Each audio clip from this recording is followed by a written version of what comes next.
28 Agustus yang lalu, Polres Pasuruan telah menerima laporan bahwa ada seseorang yang diduga keracunan dan dirawat di rumah sakit.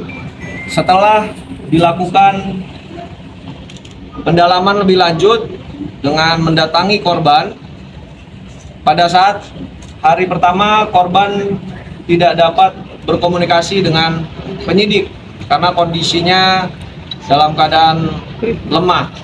Kemudian dari informasi tersebut, penyidik bergerak untuk mendalami informasi yang diperoleh dengan cara meminta keterangan dari pihak keluarga terkait dengan minuman atau makanan apa yang paling terakhir dikonsumsi oleh korban, sehingga diperoleh informasi bahwa korban sebelumnya, 1 hari sebelumnya, menerima paket dari seseorang yang dikirimkan melalui transportasi ojek online. Dari informasi tersebut, penyidik melakukan penyitaan terhadap paket yang diterima oleh korban, dan ditemukan beberapa kecurigaan dari paket tersebut karena setelah dikonfirmasi kepada aplikasi ojek online, tidak ada pengiriman paket tersebut kepada alamat korban. Kemudian tertera juga di dalam paket tersebut ada beberapa logo yang diduga sebagai pengirim paket. Setelah dikonfirmasi juga sama, ternyata tidak pernah mengirimkan paket tersebut, sehingga menimbulkan kecurigaan bahwa keracunan ini diduga akibat kesengajaan.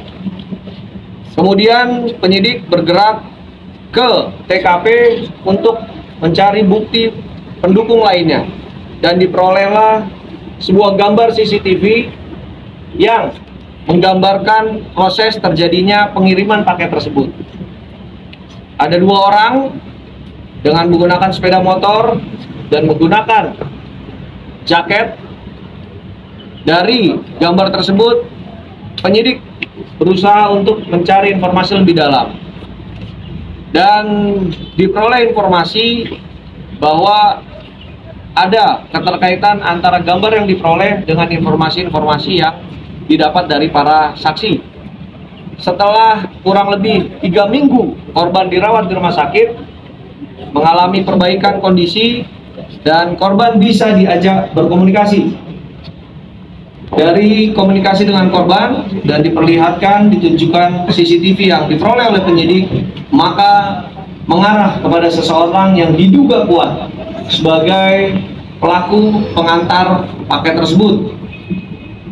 Dan pada tanggal 5 September yang lalu, kami berhasil mengamankan seseorang yang memiliki hubungan erat dengan korban, sehingga dari informasi dan keterangan yang kami kumpulkan, ada hubungan antara korban dengan pelaku. Dari beberapa bukti yang kami peroleh, ternyata benar kecurigaan yang diperoleh adalah yang bersangkutan memberikan racun ke dalam minuman yang dikirimkan sebagai paket kepada korban. Kemudian paket-paket tersebut juga kami kirimkan ke laboratorium forensik untuk dilakukan uji toksikologi. Apakah ada kandungan-kandungan yang berbahaya dari minuman yang ada di dalam paket tersebut, dan ternyata betul ada beberapa kandungan yang diperoleh di dalam minuman tersebut. Dan dari hasil pendalaman, akhirnya pelaku juga mengakui bahwa yang bersangkutan menyuntikkan atau memasukkan zat beracun berupa racun tikus kepada minuman atau paket-paket yang dikirimkan kepada korban. Alhamdulillah saat ini korban kondisinya semakin membaik, dan bukti-bukti pendukung lain selain minuman sebagai barang bukti utama, kita juga telah mampu mengamankan jaket yang digunakan oleh pelaku pada saat mengantarkan paket, kemudian pakaian korban, Kemudian juga ada karung yang digunakan sebagai pelapis paket sebelum diserahkan kepada korban. Termasuk juga ada peralatan pribadi seperti kacamata, kemudian ikatan rambut, kemudian tas. Ini juga semua kami peroleh dari rumah pelaku. Dan sisa racun pun dapat kami temukan di tempat kerja atau di toko pelaku. Kemudian untuk ancaman atau pasal yang diterapkan adalah pasal 340, junto pasal 53 KUHP, subsidiar pasal 338 KUHP, junto pasal 53 KUHP dengan ancaman hukuman maksimal 15 tahun penjara. Ini adalah dendam karena ada perjanjian antara pelaku dengan korban yang belum tuntas.